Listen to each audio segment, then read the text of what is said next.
hear me, just raise your hand, and the people will notice where that is. You can move there. might work out better. Okay, we're continuing on our look at books of Samuel and 2 Samuel. We're going to start chapter 8. We got a lot of ground to cover. We're going to look at 8 through 10, really in kind of one big section, and then we're going to move into 11, which is a very, very familiar spot in this.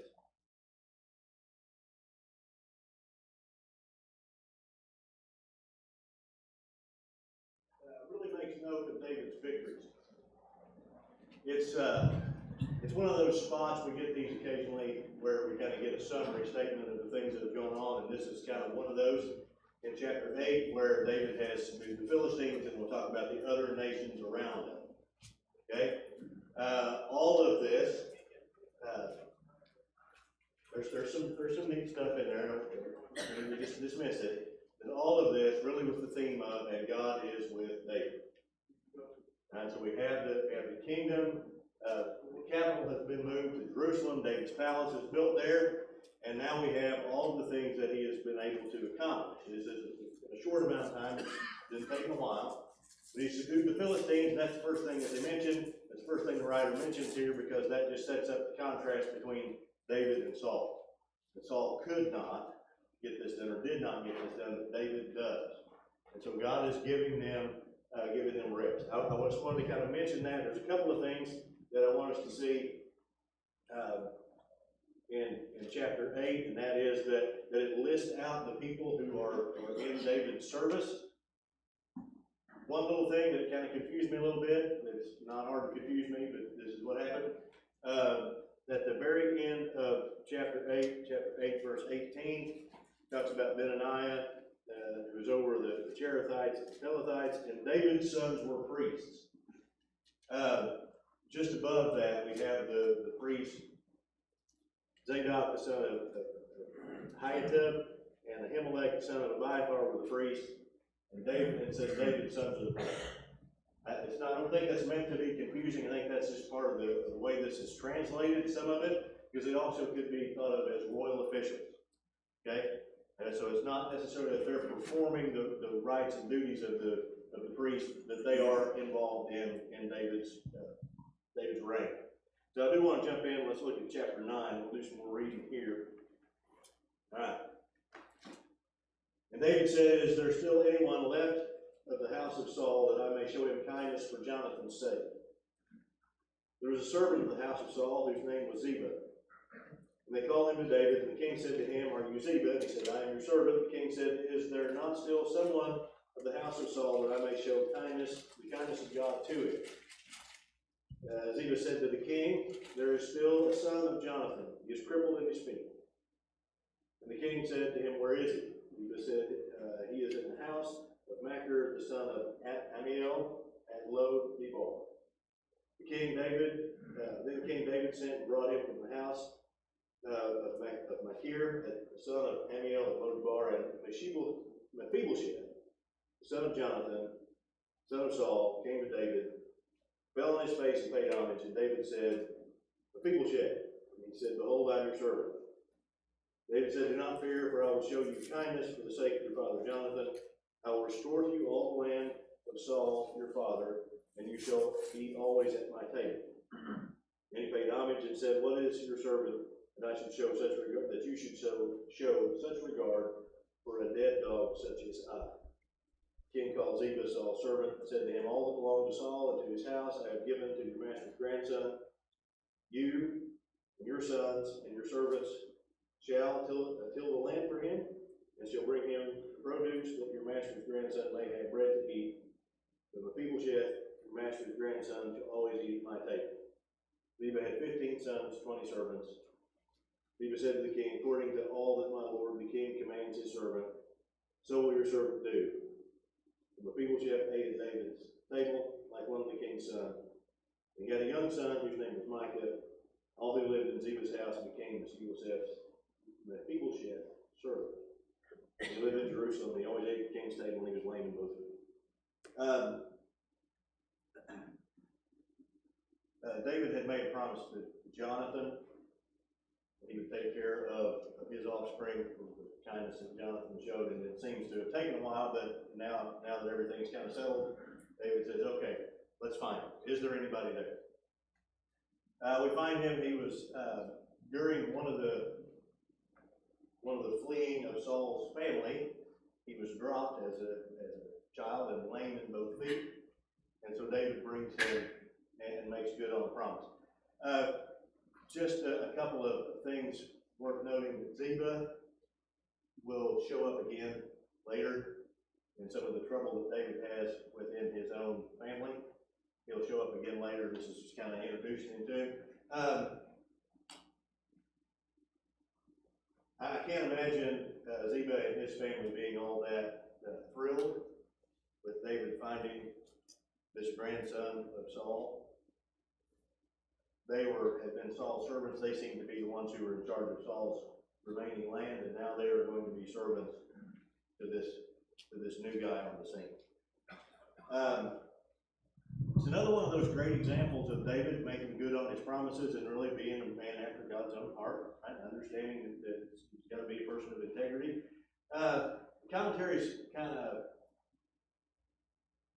they're not really favorable of David for this in this particular instance, because several will say that he's got good intentions, but he's really slow on his follow through, because this could have been done a lot longer than that. I don't think we need to be that hard on him.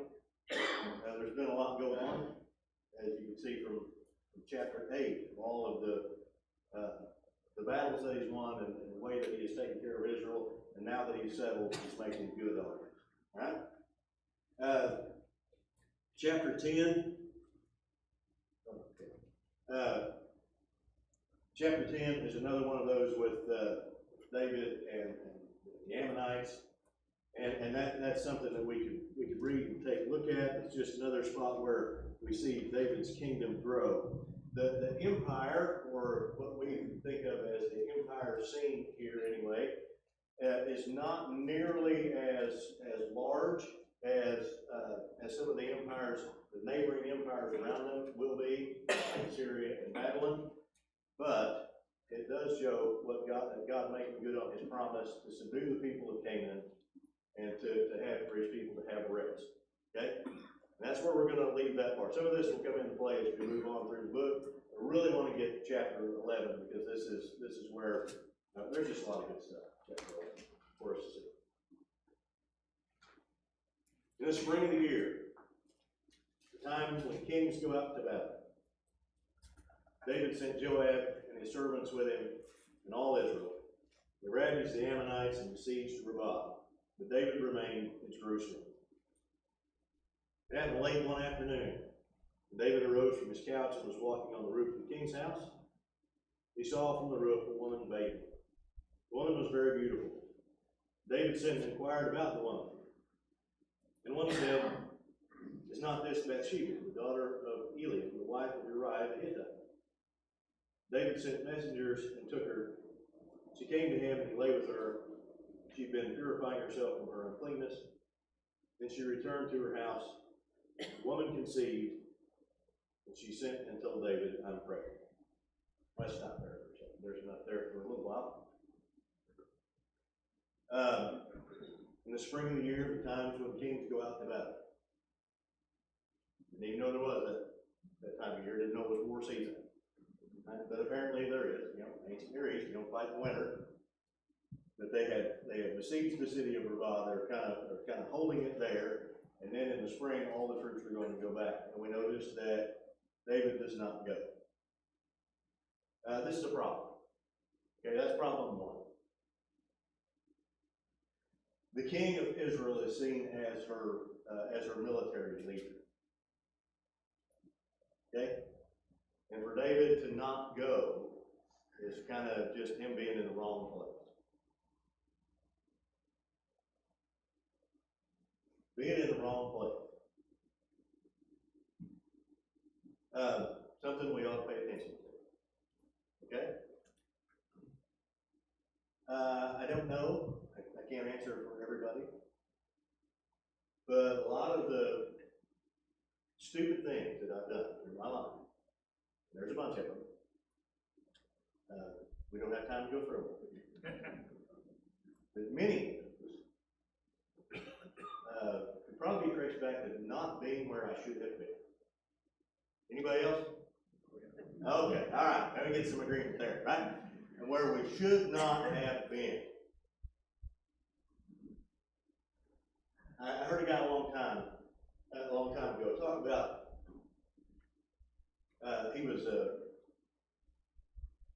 he was very big into it and was a sponsor and headed up several Alcoholics Anonymous groups.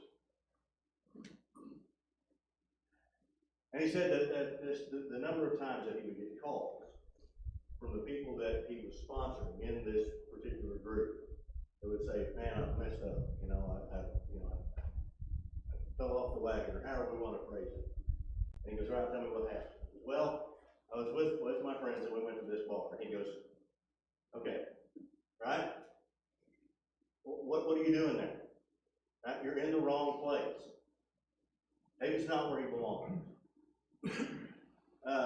It's easy for us to go, it's easy to find ourselves in the wrong place. Forget what our responsibilities are and just kind of farm those off. Right? So it happens late one afternoon. The life of the king must be pretty good because he just gets up from a nap. Right? Pretty nice day. And he walks around his palace. And that's when he sees Bathsheba.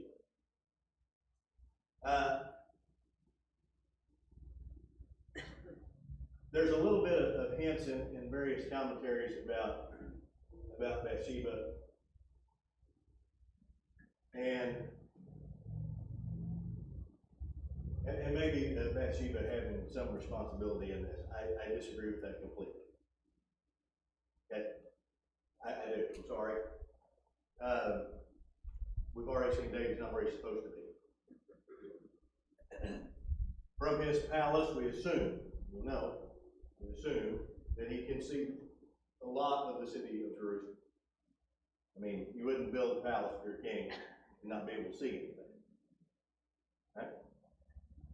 And as he sees her, this is not on her. Not at all.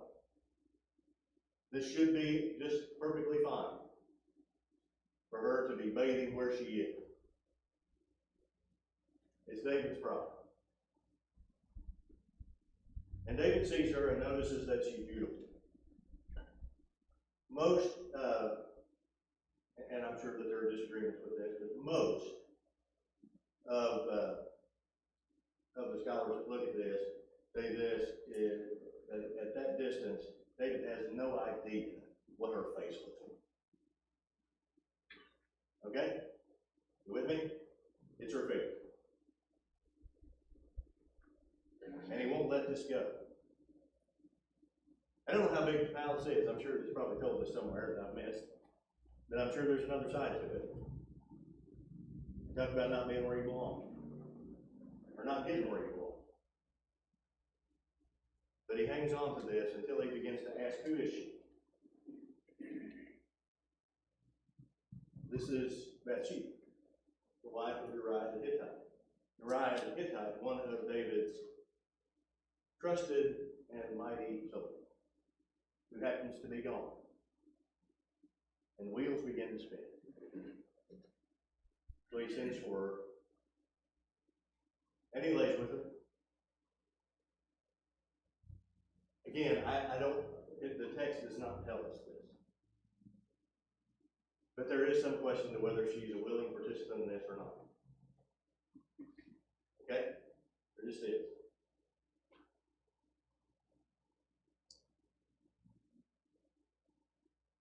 Lust is one of those problems that really causes trouble. It causes a lot of trouble here today, but we'll get into some more of that in a little bit. But it really causes trouble. It is disordered love. Okay? Disordered love. We sometimes get those two things confused or we conflate those two things, lust and order. They are not the same.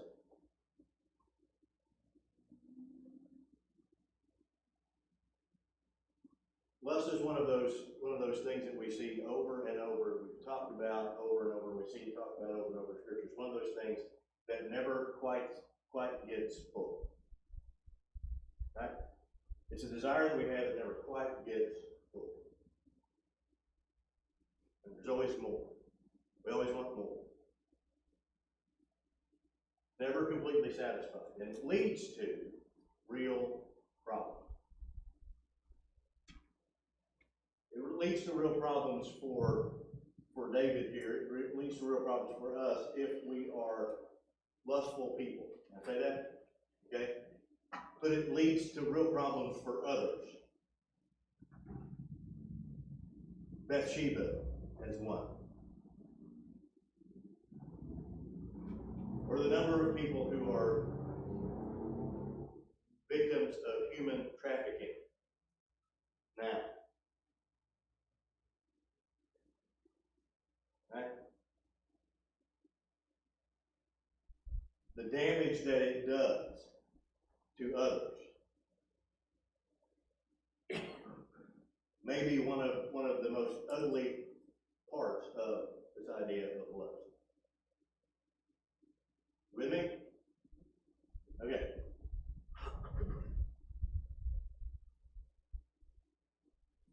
Chapter 11, verse 4. She'd been purifying herself from her uncleanness. This is not just a detail thrown in just for fun. This is to let the reader know that when she's pregnant, it's David. Okay? So now David's in trouble. So David sent word to Joab, send me Uriah the Hittite. When Joab sent Uriah to David, and Joab sent Uriah to David. When Uriah came to him, David asked Joab how Joab was doing, and how the people were doing, and how the war was going.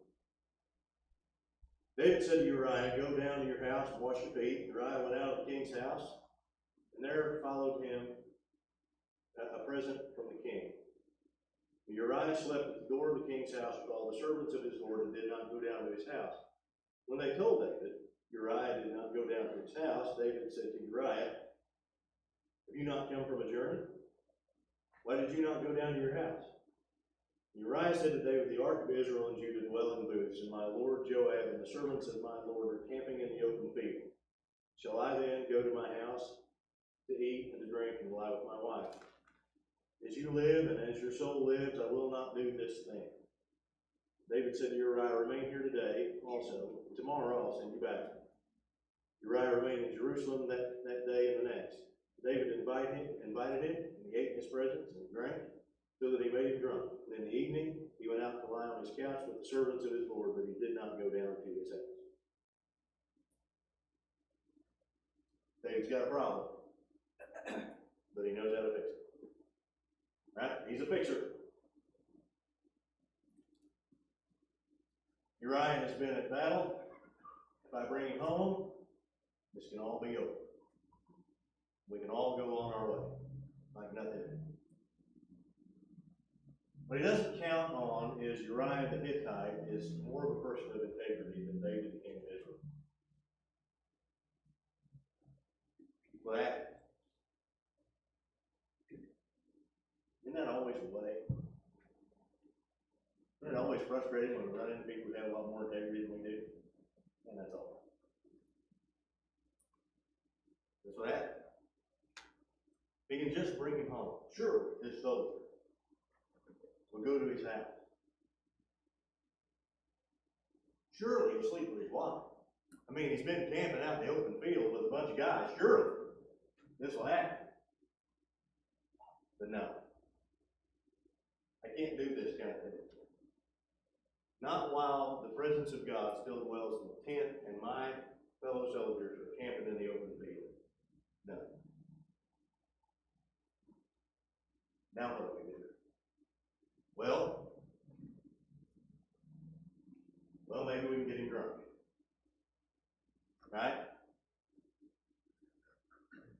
Nothing can get rid of our integrity faster than that, right? Let's get it done, right? Till this point. And now we're in trouble.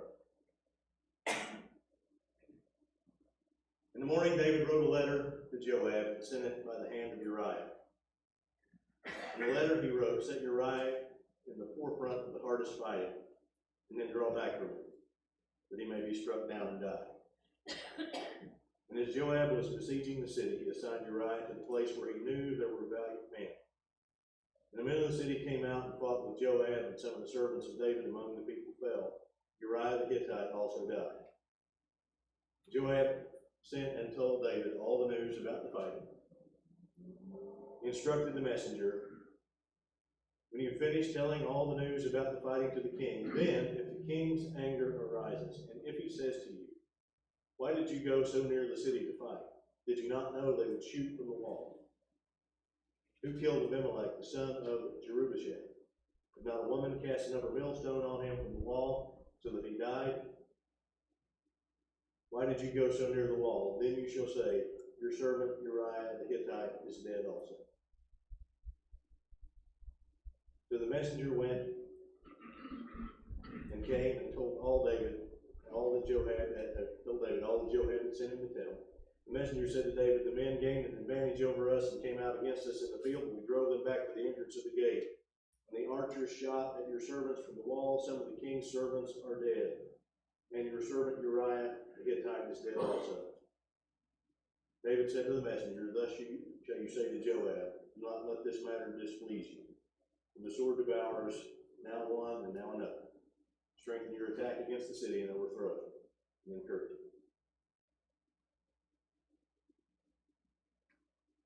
I just can't. It's just hard for me to deal with. And that David would have nerve enough to send orders to kill Uriah the Hittite back to the battle to the commander of the army with Uriah to carry his own the orders for his death. That takes some nerve. But one of the things that we've already seen about Uriah is that Uriah has a lot of integrity. He's not going to look at this. It's not meant for him. And David's counting on it. And so he gives this to Joab and says, put him in the hottest part of the battle and then withdraw. And there's not one thing here that indicates that Joab has any question about it. He doesn't seem to mind. But he does kind of cover his tail, okay? Doesn't he? Because when he sends the messenger back, he says, you need to tell David that this is what happened in the battle. And if he gets mad because we didn't carry out the battle right, just remind him that Uriah is dead. Remember, this is what you asked for. Doesn't have to. When the wife of Uriah heard that Uriah, her husband, was dead, she lamented over her husband. When the mourning was over, David sent and brought her to his house. She became his wife, bore him a son. But the thing that David had done displeased the Lord. Man. Now we've got time. Let's move on, because I want us to get to rest. Start in chapter 12. The Lord sent Nathan to David. He came to him and he said to him, there were two men in a certain city, one rich, the other poor. The rich man had very many flocks and herds. The poor man had nothing but one little ewe lamb, which he had bought. He brought it up. He grew up with it, and with his children. He used to eat of his morsel and drink from his cup and lie in his arms. It was like a daughter to him. Now there came a traveler to the rich man, and he was unwilling to take one of his own flock or herd to prepare for the guests who had come to him. But he took the poor man's lamb and prepared it for the man who had come to him. And David's anger was greatly kindled against the man. And he said to Nathan, as the Lord lives, The man who has done this deserves to die. And he shall restore the lamb fourfold, because he did this thing and because he had no pity. Nathan said to David, you are the man. Thus says the Lord, the God of Israel, I anointed you king over Israel, and I delivered you out of the hand of Saul. I gave you your master's house and your master's wives into your arms, and gave you the house of Israel and of Judah. And if this were too little, I would add to you as much more. Why have you despised the word of the Lord to do what is evil in his sight? You have struck down Uriah the Hittite with the sword, and have taken his wife to be your wife, and have killed him with the sword of the Ammonites. Now therefore the sword shall never depart from your house, because you have despised me, and have taken the wife of Uriah the Hittite to be your wife. Thus says the Lord, behold, I will raise up evil against you out of your own house. I will take your wives before your eyes and give them to your neighbor. And he shall lie with your wives in the sight of the sun, for you did it secretly, and I will do this thing before all Israel and before the sun. David said to Nathan, I have sinned against the Lord. And Nathan said to David, the Lord also has put away your sin. You shall not die. Nevertheless, because by this deed you have utterly scorned the Lord, the child who is born to you shall die. And Nathan went to his house.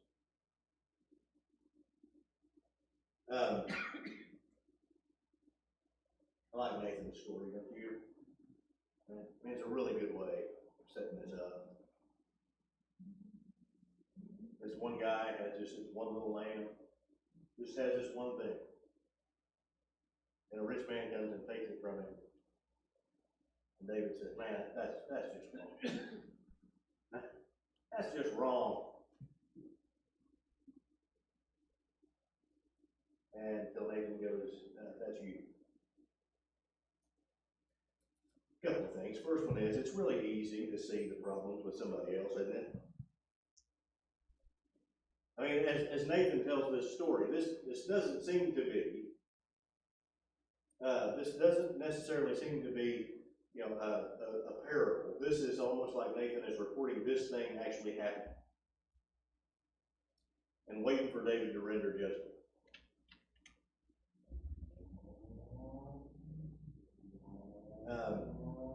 Is it just Nathan, or is it easier to see the problems with that everybody else has? Right? Isn't somebody else's sin much easier to point out? I mean, come on. I mean, it's right there in front of you. We're going, yeah, we can't do this. This can't happen. And until he says, well, that's you. And David, who thought no one knew this. Right? Nobody knows. Joab doesn't even know this. All he knows is that David wants Uriah dead. Doesn't know why.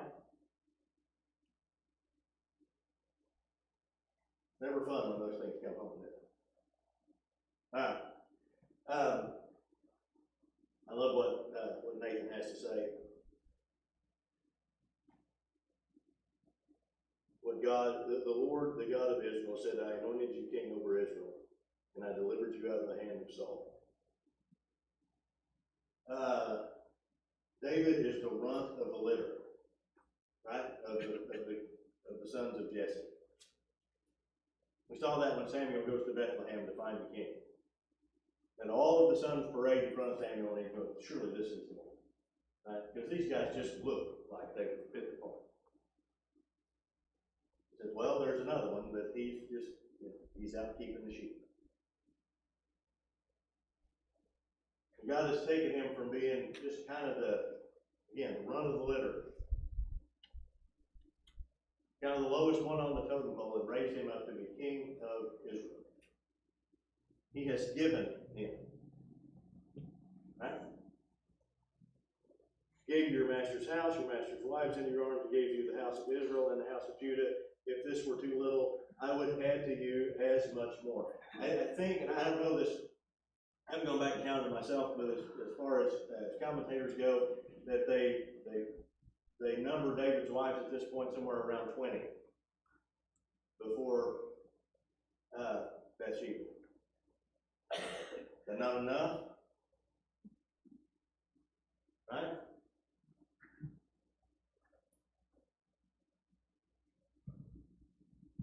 It's easy to be pretty hard on David, right? Come on, isn't it? Yes? Okay, all right. Okay, it is.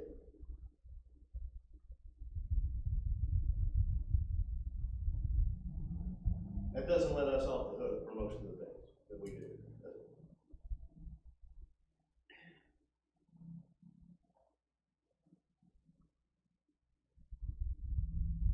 God has taken us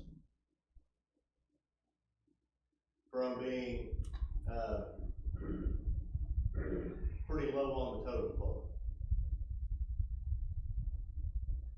to put it mildly. We sit here this morning as former enemies of God. And now what Paul says in Romans chapter 5. Enemy. And has raised us up to a position of children. That's a big step. And I hope it's one that we don't take for granted. It was a pretty expensive purchase, wouldn't you say?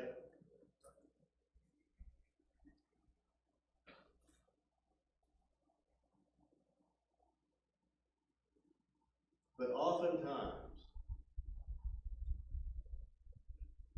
and I say this, again, you understand that when I say we, that most of the time that means me, right? The things that we do, and again, the things that David did displeased the Lord. That's pretty mild language too, I think.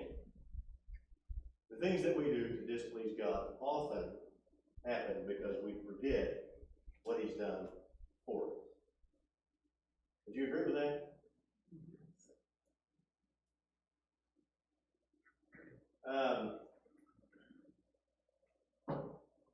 We think of those things that are related to, I think of those things that are related to lust, like envy, greed, those kinds of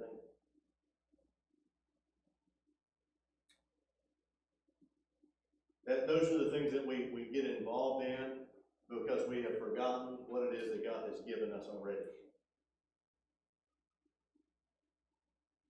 That we forget about those things and decide that we need more.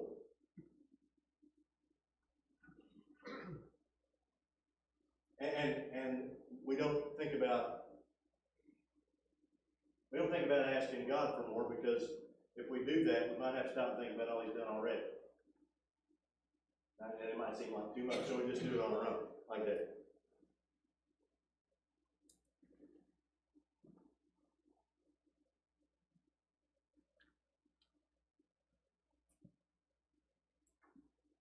This is gonna cause a lot of problems for David moving forward. And I will tell you,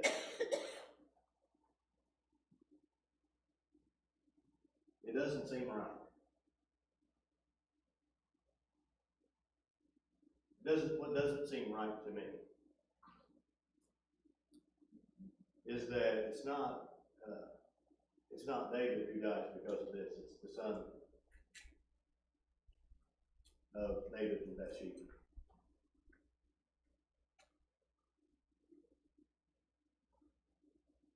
You need to do some thinking on that one.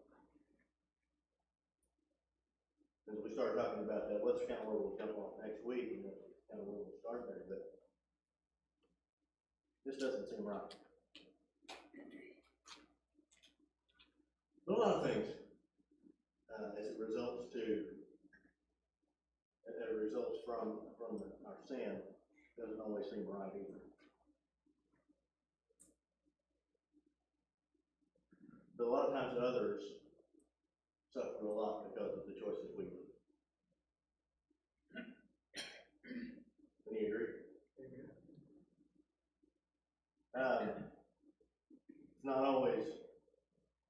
It's not always only the the one who sins that's up. But often it's others around. Maybe it's a bit of a reminder that we're not in this by ourselves.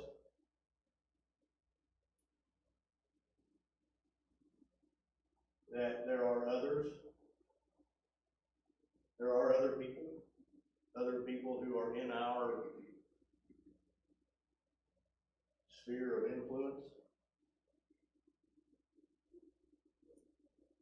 And the decisions that we make can have real effects on them. David's going to move on from here, and then maybe one of the most, certainly up there in the top few, most famous psalms is this Psalm of Repentance, Psalm 51.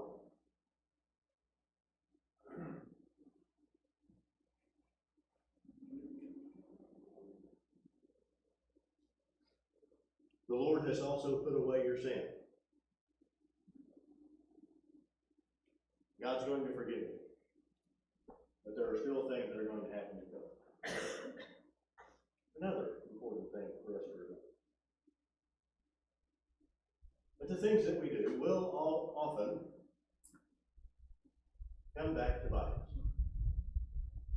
We don't hide things from God. Okay? We know that, don't we? Right? We've got that here. We've had that since we were little. Right? Well, I didn't think about this earlier. I should have had some of the kids come in from Bible class and sing us the song, right? Be careful, little eyes, what you see. Be careful, little lips, what you say. Remember? How's they go? Because the Father up above is looking down in love, so be careful. Right? We know that. Yet, somehow or another, we think He's not watching this time. Right? But He always does. And those things always come back to bite us, and they will often have consequences that carry on for quite a while. We're going to stop there. We're going to pick up with David's repentance and what happens immediately following this, and we're going to see, once again, God made good on His promise.